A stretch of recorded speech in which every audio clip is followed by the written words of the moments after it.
नमस्कार दोस्तों, मैं आपका दोस्त गिरिराज मेवाड़ा। अष्टावक्र गीता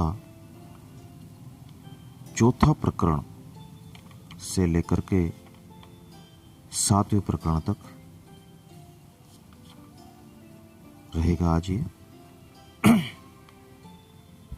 ज़्यादा बड़ा नहीं है, तो शुरू करते हैं। जय श्री कृष्ण, जय श्री राम। चौथा प्रकरण, योगी संसार से अस्पर्शित रहता है। सूत्र 1।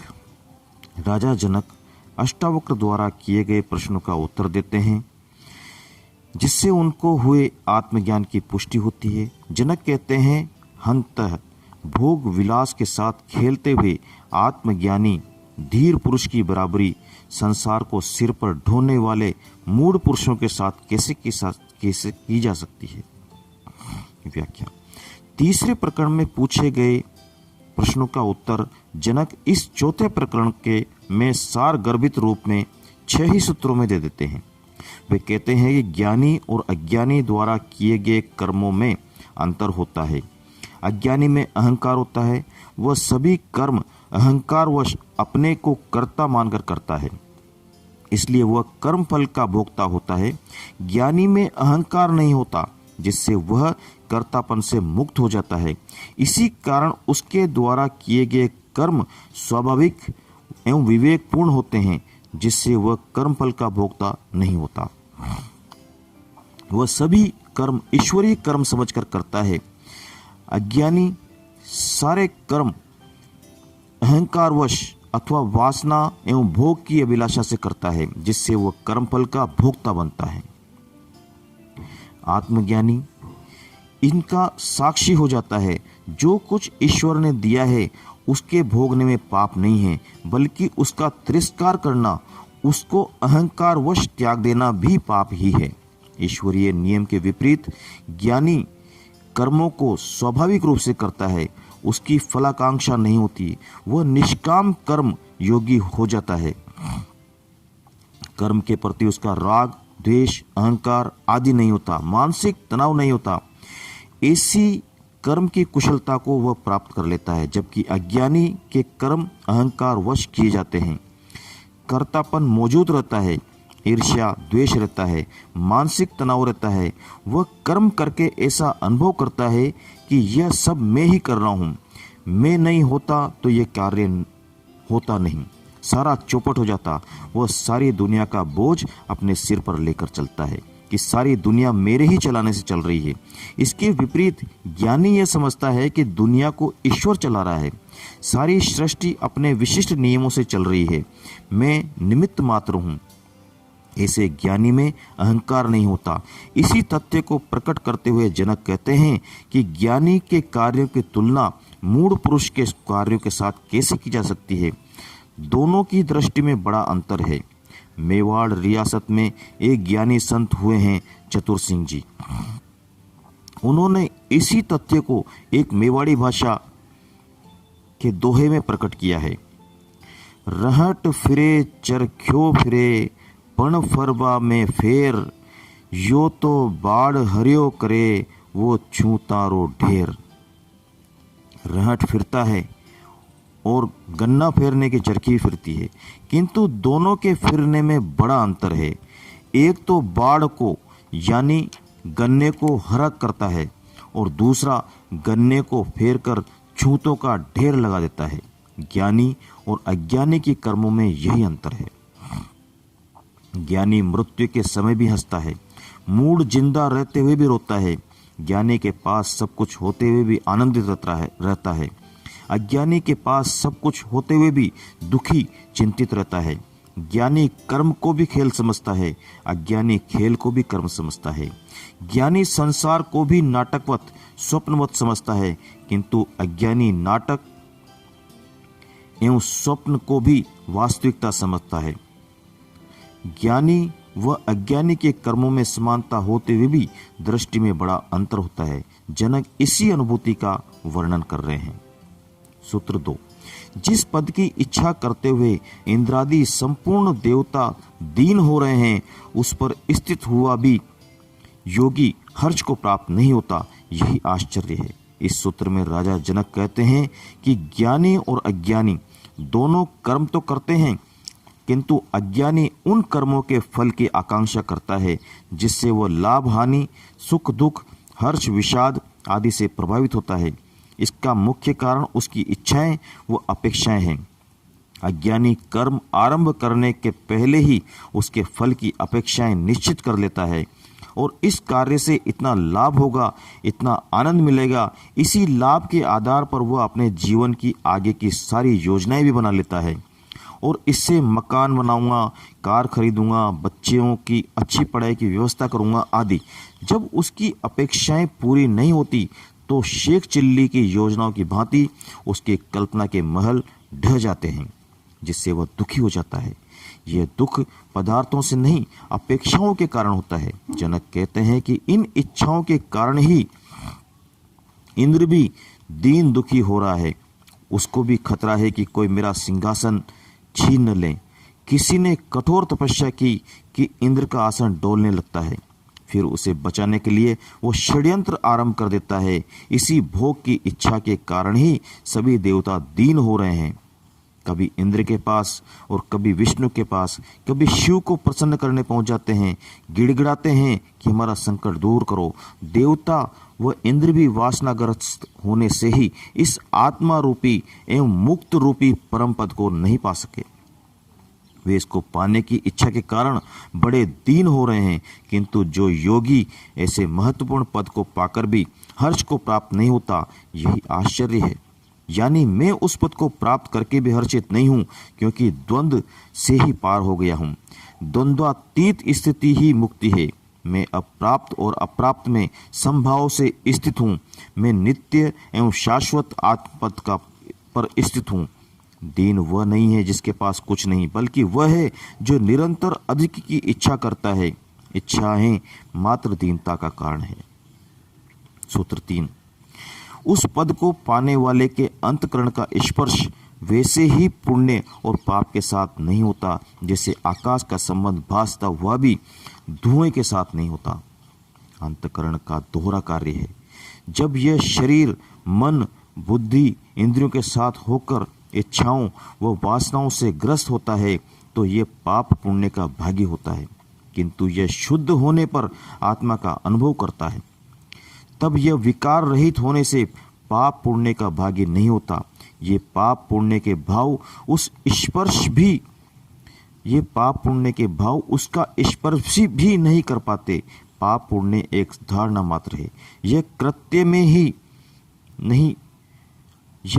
में नहीं भावना में है। यह शरीर कृत नहीं मानसिक है, जिसका प्रभाव अहंकार के कारण होता है।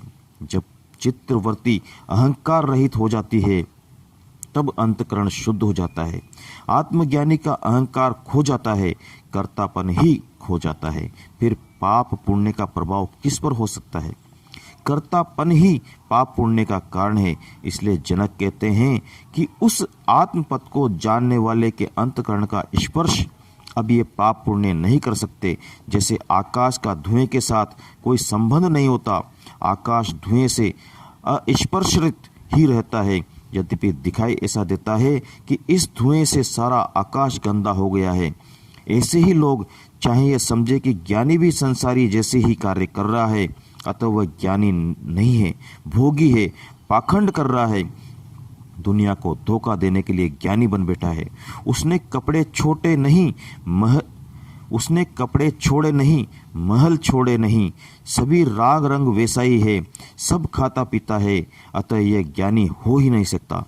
ज्ञानी कैसा होता है, इसकी परिभाषा भी जब अज्ञानी करने लगते हैं तो अपनी मूढ़ता उस पर थोप देते हैं कि ज्ञानी नंगा रहता है, खाता पीता नहीं है, उपवास करता है, जिसका चेहरा लटका हुआ हो, जिसे एनीमिया हो गया हो, जो कृशकाय हो गया हो, जिसकी बोलने की शक्ति न हो, आंखों में तेज न हो, जो मरे हुए जैसा जीता हो, वह ज्ञानी होता है। यदि किसी बंदर को परमात्मा की आकृति बनाने को कहा जाए तो वह उसकी आकृति बंदर जैसी ही बनाएगा, वह मनुष्य जैसी क्यों बनाएगा? जनक को ज्ञान प्राप्त हुआ, इसलिए वे इसकी सही व्याख्या दे पा रहे हैं। इस कारण को भी अष्टावक्र जैसा ज्ञानी गुरु ही समझ सकता है। अज्ञानी इसे समझ ही नहीं पाएगा कि जो घटा है वह वास्तविक है अथवा भ्रांति है। सूत्र 4। जिस महात्मा ने इस संपूर्ण जगत को आत्मा की तरह जान लिया, उस ज्ञानी को अपनी इच्छा के अनुसार व्यवहार करने से कौन रोक सकता है? जो अपने को आत्मा से भिन्न मानकर मन एवं अहंकारवश जो कर्म करता है, वही कर्म उसे पाप पुण्य का फल देते हैं तथा उन कर्मों के फल का भोक्ता भी वही मन और अहंकार होता है। किंतु जो इनसे पार चैतन्य आत्मा में स्थित हो गया, जिसने इस संपूर्ण जगत को आत्मा की तरह जान लिया, तो फिर न कर्म करने वाला बचता है न उसका फल भोगने वाला, क्योंकि आत्मा न करता है न भोगता, तथा जो मन और अहंकार करता भोगता था वो जा चुका, अब उसका अस्तित्व नहीं है, इसलिए पाप पुण्य होता ही नहीं। जनक यही बात कहते हैं कि जिस महात्मा ने इस संपूर्ण जगत को आत्मा की तरह जान लिया, उस ज्ञानी को अपनी इच्छा के अनुसार व्यवहार करने से कौन रोक सकता है? ऐसा व्यक्ति सामाजिक, राजनीतिक, व्यवहारिक, शास्त्रीय आदि सभी बंधनों से मुक्त होकर केवल ईश्वरीय नियमों के अनुसार कार्य एवं व्यवहार करता है। उसका समस्त कार्य एवं व्यवहार स्वविवेक पर आधारित होता है, इसलिए वह अपनी इच्छा यानी आत्मा की इच्छा अनुसार कार्य करता है। वह मन, बुद्धि, अहंकार व शरीर आदि की इच्छा अनुसार नहीं चलता। इन सब बंधनों से वह मुक्त होकर परम स्वतंत्रता का अनुभव करता है। जब दूसरा मौजूद है तभी पाप पुण्य की संभावना होती है। जब दो है ही नहीं तो कौन पाप करने वाला है? किसके साथ पाप किया जाएगा? कौन भोगता है, कौन भोग्य? ये पाप पुण्य द्वैत की ही भाषा है, अज्ञानी की भाषा है। ज्ञान में एकात्व भाव का ज्ञानी में एकत्व भाव आ जाता है, भिन्नता ही मिट जाती है, दो का भेद ही मिट जाता है। फिर कैसा पाप पुण्य? जिस प्रकार शरीर का एक अंग किसी दूसरे अंग को कष्ट नहीं पहुंचाता एवं सहयोगी करता है, यदि भूल चूक में कष्ट पहुंचा भी दिया तो न तो दूसरा अंग उसका बदला लेता है, न उससे क्षमा ही मंगवाता है, न पहले अंग को कोई पाप ही लगता है कि वह इस कर्म का फल भुगतेगा ही। वह अंग नरक में जाएगा, बाकी अंग स्वर्ग में जाएंगे, ऐसा कभी होता नहीं। यह पाप पुण्य, स्वर्ग नरक, दया क्षमा आदि द्वैतवादी धर्म की मान्यताएं हैं जो मात्र अज्ञानी के लिए है। अद्वैत को उपलब्ध हुआ ज्ञानी इन सबसे पार हो जाता है, इसे एकत्व का बोध हो जाता है, फिर कोई पाप पुण्य नहीं है। सूत्र 5। ब्रह्मा ने चींटी प्रयत्न 4 प्रकार के जीवों के समूह में ज्ञानी की ही इच्छा और अनिच्छा को रोकने में समर्थ है। इस प्रकार ज्ञानी, जिस प्रकार ज्ञानी एवं अज्ञानी के कार्यों एवं व्यवहारों में भिन्नता दिखाई देती है, उसी प्रकार ज्ञानियों तथा अज्ञानियों द्वारा शास्त्र निर्मित शास्त्रों में भी भिन्नता दिखाई देती है। सभी ज्ञानियों की एक ही दृष्टि होती है, किंतु अज्ञानियों से में सभी की दृष्टि भिन्न भिन्न होती है। दादू महाराज ने कहा है, जे पहुँचे ते कही गए, तिनकी एके बाती, सबे सयाने एक मती, उनकी एके जाति। ज्ञानी के कोई संप्रदाय नहीं होते, उनकी कोई जाति नहीं होती, उनमें मतभेद नहीं होता, सिद्धांतों व कार्यों में भिन्नता नहीं होती। वे सभी एक ही बात कहते हैं, जो सत्य है वही कहते हैं। असत्य अनेक प्रकार के होते हैं, किंतु सत्य एक ही है। एक बार एक न्यायाधीश ने 10 गवाह बुलाए। वकील 10 ही सूफी पकड़कर ले आया। न्यायाधीश ने कहा, मैं इन 10 सूफियों को एक ही गवाह मानूंगा, क्योंकि सभी सूफी एक ही बात कहते हैं, अतः यह एक ही गवाह हुआ, 9 कोई दूसरे ले लाओ।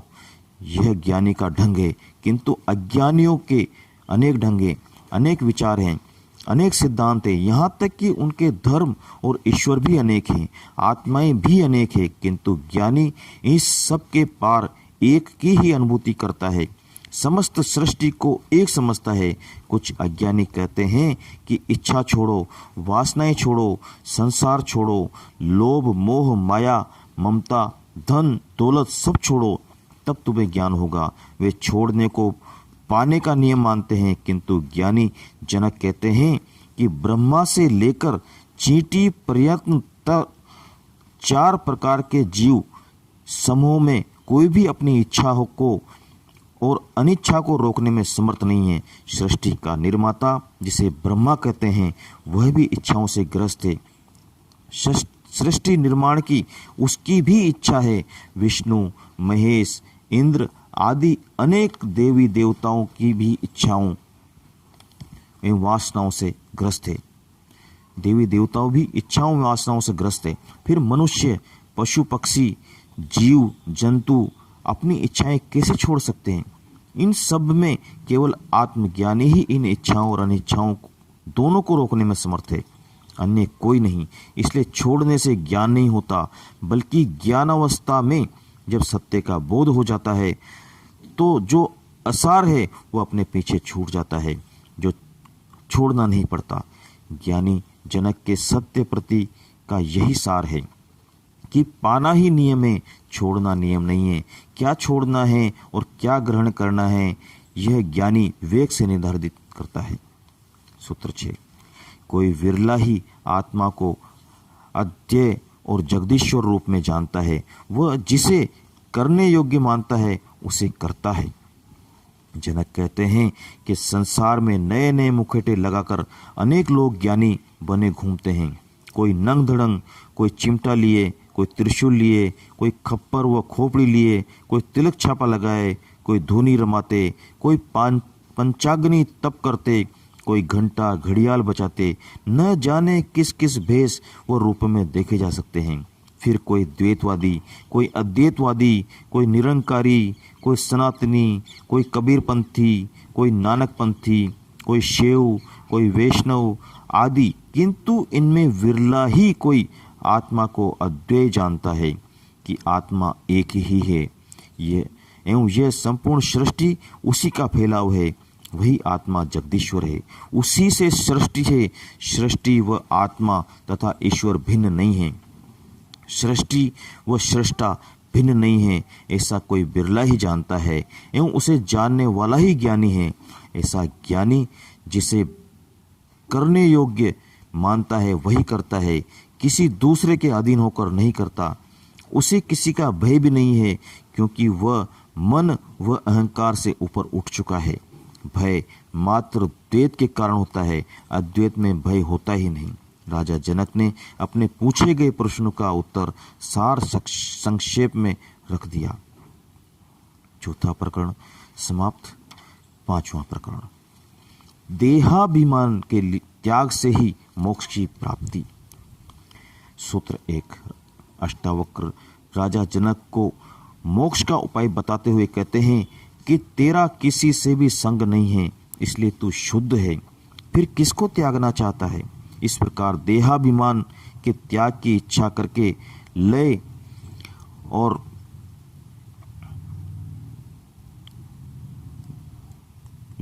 मोक्ष को प्राप्त हो। राजा जनक के उत्तर सुनकर अष्टावक्र को विश्वास हो गया कि इसे आत्मज्ञान हो चुका है, क्योंकि आत्मज्ञानी की जैसी स्थिति होती है वैसा ही वह अनुभव कर रहा है। अब इस प्रकरण में वे जनक को मोक्ष का उपदेश देते हैं। अष्टावक्र कहते हैं कि जब आत्मज्ञान की स्थिति में तूने जान लिया है तो शुद्ध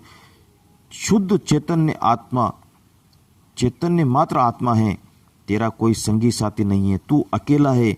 फिर तू किसे त्यागना चाहता है? त्याग उसका किया जाता है जिसे तुम अपना मानते हो। जो तुम्हारा है ही नहीं उसका तुम त्याग कैसे कर सकते हो? यह सब जिसे तुम अपना समझ रहे हो वो मात्र देहाभिमान के कारण है। देहाभिमान से ही यह संसार अनंत शरीरों वाला दिखाई देता है तथा मनुष्य में जो परस्पर संबंध है वे सब देहाभिमान के कारण ही हैं। इस देहाभिमान के कारण ही आत्माओं में भी भेद दिखाई देता है कि जितने देह हैं उतनी ही आत्माएं हैं। देह अनंत हैं, इसलिए आत्माएं भी अनंत हैं। यह मेरा तेरा, अपना, पराया आदि के समस्त भेद भी देहाभिमान के कारण हैं। इसी देहाभिमान के कारण ही लोग वस्तुओं को अपनी समझकर दान करते हैं, उनका त्याग करते हैं। यह मोह, लोभ, ममता आदि भी देहाभिमान के कारण ही है। यह धन दौलत, महल, पत्नी, पुत्र, संबंधी आदि छोड़ने से कुछ नहीं होगा। देहाभिमान ही सबसे बड़ा बंधन है। इसके त्याग से ही मोक्ष हो जाता है। यह देहाभिमान ही अज्ञान है। दिया जलने पर अंधेरे का त्याग नहीं करना पड़ता। जो है ही नहीं उसका त्याग कैसे? इस देहाभिमान के कारण ही तुम्हें भ्रांति हो गई थी कि यह मेरा है, इसलिए त्याग की बात सोचते हो। ज्ञान के प्रकाश में ही तुम्हें इस सत्य का ज्ञान हो सकता है। इस देहाभिमान की भ्रांति का मिट जाना ही मोक्ष है। अतः तू इसे मिटाकर मोक्ष को प्राप्त हो। सूत्र दूसरा, तुझसे संसार उत्पन्न होता है जैसे समुद्र से बुलबुला। इस प्रकार आत्मा को एक जानकर मोक्ष को प्राप्त हो। अष्टावक्र मोक्ष का उपाय बताते हुए कहते हैं कि यह आत्मा समुद्र के समान है। यह संसार इस समुद्र में उठे बुलबुले की भांति है, इसलिए संसार तुझ आत्मा से भिन्न नहीं है। समस्त सृष्टि एक है। इस प्रकार के एकत्व भाव को ग्रहण करके तू मोक्ष को प्राप्त हो। देवी भागवत में भी कहा है, यह बंध और मोक्ष मन के ही धर्म है। मन के शांत होने से बंध और मोक्ष का नाम भी नहीं रहता। आत्मा में मन के लय करने से सारा जगत लय को प्राप्त हो जाता है। अष्टावक्र कहते हैं कि जब आत्मा के एकत्व का बोध नहीं होता तब मोक्ष नहीं है। सूत्र 3, दृश्यमान जगत प्रत्यक्ष होता हुआ भी रज्जु सर्प की भांति तुझ शुद्ध के लिए नहीं है, इसलिए तू मोक्ष को प्राप्त हो। अज्ञानी को यह दृश्यमान जगत स्थूल होने से प्रत्यक्ष दिखाई देता है, क्योंकि उसे इस आत्म तत्व का कुछ पता नहीं है, किंतु उसके पीछे जो सूक्ष्म है वह इंद्रियों का विषय नहीं होने से प्रत्यक्ष दिखाई नहीं देता। आत्मज्ञानी ही इस तत्व को जानने में सक्षम है। अतः अष्टावक्र कहते हैं कि यह दृश्यमान जगत प्रत्यक्ष होता हुआ भी रज्जु सर्प की भांति तुझ शुद्ध चैतन्य आत्मज्ञानी के लिए सत्य नहीं है। तेरे लिए तो एकमात्र ये आत्मा ही सत्य है। ऐसा मानकर तू मोक्ष को प्राप्त हो। आत्म तत्व में दृढ़ निष्ठा वाला होना ही मुक्ति है। सूत्र 4, दुख और सुख जिसके लिए समान है, जो पूर्ण है, जो आशा और निराशा में समान है, जीवन और मृत्यु में समान है, ऐसा होकर तू मोक्ष को प्राप्त हो। अष्टावक्र कहते हैं कि जब तूने यह जान लिया कि यह आत्मा पूर्ण है और मैं शरीर नहीं आत्मा ही हूँ, इसलिए मैं भी पूर्ण ही हूँ। यह सुख दुख मन के धर्म है, आशा निराशा चित्त के धर्म है तथा जीवन और मृत्यु शरीर के धर्म है। तू इन तीनों से परे चैतन्य आत्मा है जो साक्षी है। अतः ये आत्मा के धर्म कदापि नहीं है। इसलिए जब तूने अपने को आत्मा जान लिया तो तेरे लिए ये सब समान है। तुझे न इनसे प्रसन्नता है न दुख। ऐसा स्थित प्रज्ञ होकर तू मोक्ष को प्राप्त हो। अष्टावक्र इन 4 सूत्रों में मुक्ति का उपदेश करते हैं कि देहाभिमान का त्याग, अद्वैत आत्मा का बोध, जगत की भ्रांति का त्याग तथा द्वंद्वों में समत्व बुद्धि का होना, ये 4 धारणाएं आत्मज्ञानी को मुक्त करा देती है। 5वां प्रकरण समाप्त। 6ठा प्रकरण शुरू। आत्मा आकाश की भांति है, उसका त्याग और ग्रहण नहीं है। सूत्र 1, मैं आकाश की भांति अनंत हूँ। यह संसार घड़े की भांति प्रकृति जन्य है, ऐसा ज्ञान है। इसलिए न इसका त्याग है, न ग्रहण और न लय है। 5वें प्रकरण में अष्टावक्र राजा जनक के आत्मज्ञान पर आश्वत होकर उन्हें मुक्ति का उपाय बताते हैं। साथ ही वे परोक्ष रूप से उनकी परीक्षा भी ले रहे हैं कि इसे मोक्ष की चाह है या नहीं। यदि चाह है तो इसका अर्थ है अभी मोक्ष हुआ नहीं। जहाँ न कुछ पाने को है, न छोड़ने को, न राग है, न विराग, न आसक्ति है, न विरक्ति, यहाँ तक कि न संसार है न मुक्ति। चित्त की ऐसी शून्य एवं जागृत अवस्था का नाम ही मोक्ष है।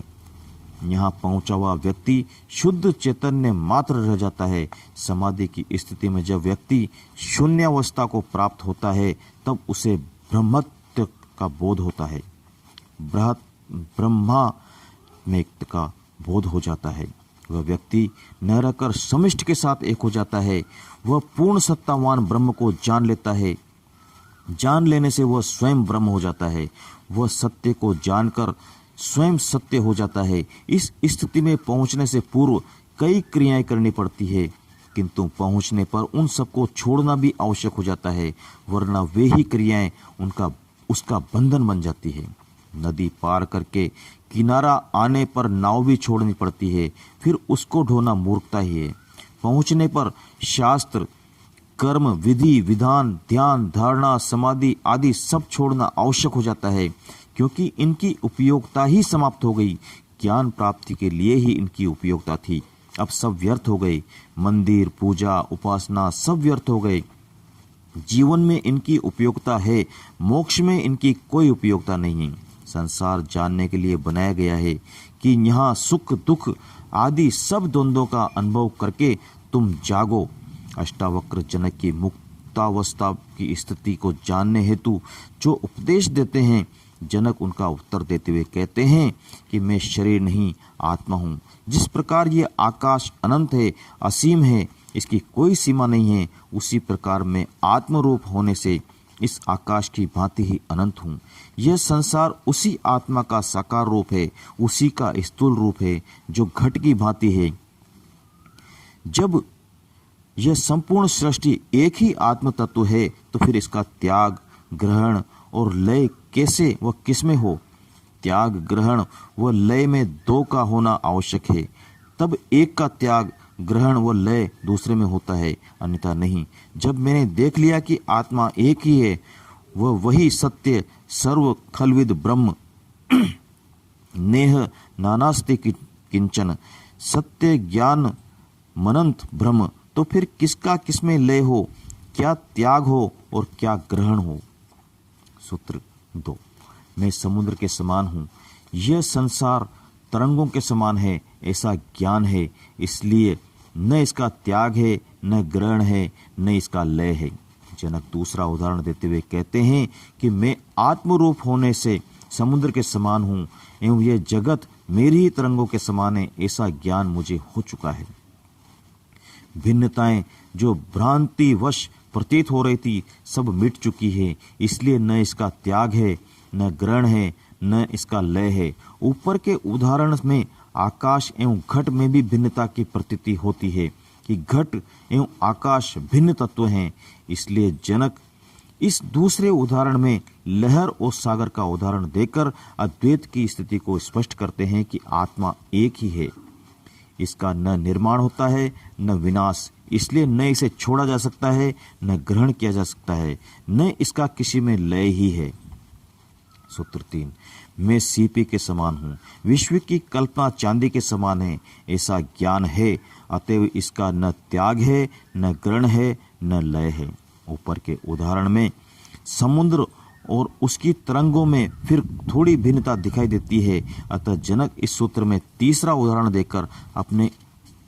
देकर और स्पष्ट करते हैं कि यह जगत समुद्र व तरंगों की भांति भी नहीं है, क्योंकि लहरों का लय समुद्र में होना संभव है, किंतु मैं आत्मा सीपी के समान सत्य हूँ एवं इस विश्व की कल्पना उस सीपी में चांदी की भ्रांति के समान है, अतः भ्रांति रूप होने से न इसका त्याग है, न ग्रहण है, न लय है, ऐसा ज्ञान है।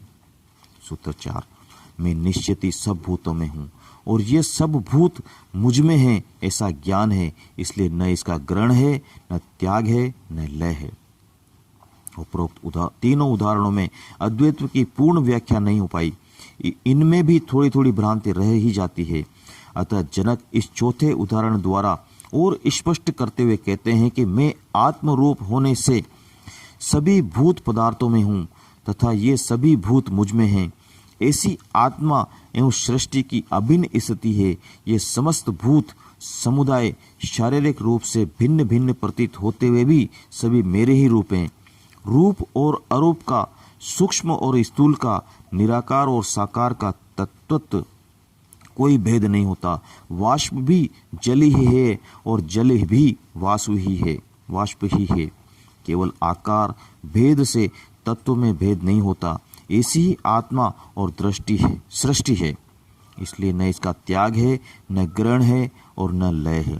इस अद्वैत को और भी कई उदाहरणों से समझाया जाता है, जैसे सूत और वस्त्र, माला की मणियां व धागा, आकाश और उसकी नीलिमा आदि। ऐसा ही सृष्टि एवं आत्मा यानी ब्रह्म का संबंध है। 6वां प्रकरण समाप्त। 7वां प्रकरण, आत्मा अनंत महासागर के समान है, वो जगत उसकी लहर। सूत्र 1, मुझ अंतहीन महासमुद्र में विश्व रूपी नाव अपनी ही प्रकृत वायु से इधर उधर डोलती है। मुझे असहिष्णुता नहीं है। पूर्व अध्याय में जनक कहते हैं कि यह विश्व अपनी स्वाभाविक गति से चल रहा है। मेरे ज्ञानी हो जाने से विश्व की गति में कोई परिवर्तन नहीं आ गया, बल्कि मेरी दृष्टि बदल गई। जिससे पहले मैं उसमें लिप्त था, उसकी गति से प्रभावित था, किंतु अब मैं साक्षी होकर, दृष्टा होकर देख रहा हूं। अब मैं उससे प्रभावित नहीं हो रहा हूं। इससे मेरे में त्याग, ग्रहण और लय के विचार ही नहीं उठते। मैं आत्मस्वरूप हो गया हूं। फिर ये विचार किससे उठे? विचार मात्र मन के हैं, आत्मा के कोई विचार नहीं है। इसी क्रम में वे आगे इस सूत्र में अपनी मुक्तावस्था का वर्णन करते हैं कि मैं आत्मा हूं, जो उस अनंतहीन महासमुद्र के समान है। इसमें यह विश्व रूपी नाव अपनी प्रकृत वायु से इधर उधर डोलती है। कोई दूसरा इस वायु को नहीं चलाता, किंतु मैं तटस्थ होकर, साक्षी होकर इसे देख रहा हूं। मुझे असहिष्णुता नहीं है, मैं इससे प्रभावित नहीं होता हूं। यह सारा उपद्रव, अशांति आदि लहरों तक ही सीमित है। समुद्र गहराई में प्रभावित नहीं होता। इसी प्रकार मनुष्य की सारी अशांति का कारण मन है। मन में ही कामनाओं और वासनाओं की तरंगें उठती है। यह मन का स्वभाव है। जो नहीं है उसकी मांग करता है, जो है उसमें संतोष नहीं है। अधिक चाहिए और धन पाने के लिए अशांत है, तो कोई पद के लिए, कोई सम्मान के लिए। तो धार्मिक व्यक्ति ईश्वर तथा मोक्ष पाने के लिए अशांत है। लोग भिन्न भिन्न कारणों से अशांत है, किंतु मेरे में सहिष्णुता है। मैं अपने स्वभाव को उपलब्ध हो गया हूँ, स्वाभाविक जीवन जी रहा हूँ, अतः मैं पूर्णतया शांत हूँ। मैं शांत होने की चेष्टा भी नहीं करता। चेष्टा ही अशांति का कारण है। जो हो रहा है सब ठीक है, सब स्वीकार है। कोई चुनाव नहीं, अच्छे बुरे का कोई भेद नहीं, कोई संकल्प विकल्प नहीं। न मैं हिंसक हूँ, न अहिंसक बनने का प्रयत्न करता हूँ। न संसार छोड़ा, न संन्यास ग्रहण किया, न पश्चाताप करता हूँ, न क्षमा याचना, न त्याग का आग्रह है, न ग्रहण का। यही आत्मा का स्वभाव है और मैं उसमें स्थित हुआ शांत हूँ। सूत्र 2, मुझ अंतहीन महासमुद्र में जगत रूपी लहर स्वभाव से उदित हो, चाहे मिटे, मेरी न वृद्धि है न हानि। व्याख्या, जनक कहते हैं कि महासमुद्र में जिस प्रकार से तरंगें उठती है अथवा शांत हो जाती है, तो उसमें न समुद्र की कोई वृद्धि होती है न कमी। इसी प्रकार चित्त रूपी वायु से आत्मा में जो वासनाओं, कामनाओं आदि की तरंगें चाहे उठे या मिटे, में आत्मरूप होने से मेरी न कोई वृद्धि है न हानि। यह सारी वृद्धि और हानि अहंकार की होती है। अहंकार प्रतिष्ठा मांगता है। न मिलने पर अपने को छोटा समझने लगता है, प्रतिष्ठा मिलने पर अपने को बड़ा समझने लगता है। फुग्गे की तरह फूलता वो पिचक जाता है। संसारी तो प्रतिष्ठा मांगते ही हैं, साधु सन्यासी भी मांगते हैं। वे भी बैंड बाजे बजवाते हैं, जय जयकार करवाते हैं, शोभा यात्रा निकलवाते हैं, तालियां बजवाते हैं, ऊंचे आसन पर ही बैठते हैं। यह सारा पाखंड पूज्य बनने के लिए ही करते हैं। वे अस्वाभाविक है, जो इन अहंकार की तरंगों से प्रभावित है। जनक कहते हैं कि मैं इन सब से अप्रभावित हूँ, अतः मेरी न वृद्धि है न हानि। सूत्र 3, मुझ अंतहीन महासमुद्र में निश्चय ही संसार कल्पना मात्र है। मैं अत्यंत शांत हूँ, निराकार हूँ और इसी अवस्था में स्थित हूँ। जनक कहते हैं कि मैं आत्मा रूपी अंतहीन समुद्र हूँ जिसमें यह संसार कल्पना मात्र है। जब इसका अस्तित्व ही नहीं है तो यह मुझे कैसे प्रभावित कर सकता है।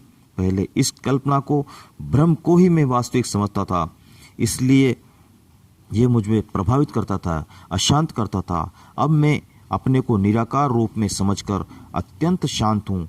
अब मेरे में कोई विक्षेप नहीं है। ये सारे विक्षेप मन के कारण थे। आत्म रूप मुझ में कोई विक्षेप नहीं हो सकता। सूत्र 4। आत्मा विषयों में नहीं है और विषय उस अनंत निरंजन निर्दोष आत्मा में नहीं है। इस प्रकार मैं अनासक्त हूँ, स्पृहा मुक्त हूँ और इसी अवस्था में स्थित हूँ। राजा जनक कहते हैं कि शरीर के साथ इंद्रियां और मन है। यह मन सदैव विषयों की ओर आकर्षित होता है तथा इंद्रियों की सहायता से उन्हें भोग कर तृप्त होता है। शरीर नहीं रहने पर इंद्रियां भी नहीं रहती, किंतु मन सूक्ष्म शरीर के साथ रहने से उसकी विषय भोगों के प्रति रुचि बनी रहती है। इसी वासना के कारण वह पुनः नया शरीर ग्रहण करता है। इसलिए संसार के सभी विषयों का संबंध केवल ईश्वर और मन तक ही है। ये कर्ता और भोक्ता हैं। ये ही विषयों का भोग करते हैं और इनसे परे आत्म स्वरूप हूँ। मैं इनसे परे आत्म स्वरूप हूँ जो न करता है न भोगता है। अतः इस आत्मा का विषयों से कोई संबंध नहीं है। न आत्मा विषयों में है और न ये विषय उस अनंत निर्दोष आत्मा में है। इसलिए मैं आत्मा होने से सदा इन विषयों के प्रति अनासक्त हूँ। विषयों के प्रति आसक्ति केवल मन व शरीर की है, मेरी नहीं। इसलिए मैं स्पृहा मुक्त हूँ, मेरी विषयों में कोई इच्छा नहीं है। ऐसी अवस्था में मैं स्थित हूँ। सूत्र 5। अहो, मैं चैतन्य मात्र हूँ, संसार इंद्रजाल की भांति है, तब मेरी है और उपादेय की कल्पना किसमें हो। जनक कहते हैं कि मैं आत्मस्वरूप हूँ तथा आत्मा के लिए संसार, यह समस्त संसार इंद्रजाल की भांति है। माया और भ्रम दिखाई देता है। यह माया जाल मन और इंद्रिय को ही प्रभावित कर सकता है जिसमें अज्ञान है। आत्मा ज्ञान स्वरूप है, वह इससे प्रभावित नहीं होती। वह इस सारे खेल को दृष्टा होकर देखती है। जब तक अज्ञान था तब तक मैं इस इंद्रजाल को सत्य समझता था, जिससे है और उपादेय, अच्छा बुरा, लाभ हानि, शुभ अशुभ आदि की अनेक कल्पनाएं करता था। अब मुझे आत्मबोध हो चुका है, जिससे अब अपने को इस सबसे परे आत्मस्वरूप मानता हूँ। इसलिए यह संसार मुझे इंद्रजाल से अधिक महत्व का ज्ञात नहीं हो रहा। अब मैं इससे अप्रभावित हूँ। इसमें है कि तथा उपादेय की कल्पना भी नहीं कर सकता। अब सब कल्पनाएं ही व्यर्थ हो चुकी है।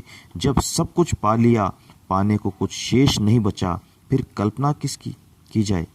इस संसार में न कुछ पाने को है न छोड़ने को। भोग व त्याग दोनों कल्पनाएं हैं जो कुछ पाने के लिए की जाती है और उपादेय, अच्छा बुरा, शुभ अशुभ आदि की सारी कल्पनाओं के पीछे प्राप्ति की वासना ही है। जब वासना ही नहीं रही तो ये भेद अपने आप छूट गए। मैं स्वभाव से जो हो रहा है उसमें संतुष्ट हूँ। कोई चुनाव नहीं है। मैं दोनों का साक्षी होकर चैतन्य में स्थित हूँ। 7वां प्रकरण समाप्त। अब कल से 8वां प्रकरण शुरू करेंगे। तब तक के लिए विदा। धन्यवाद। आपका दोस्त गिरिराज मेवाड़ा।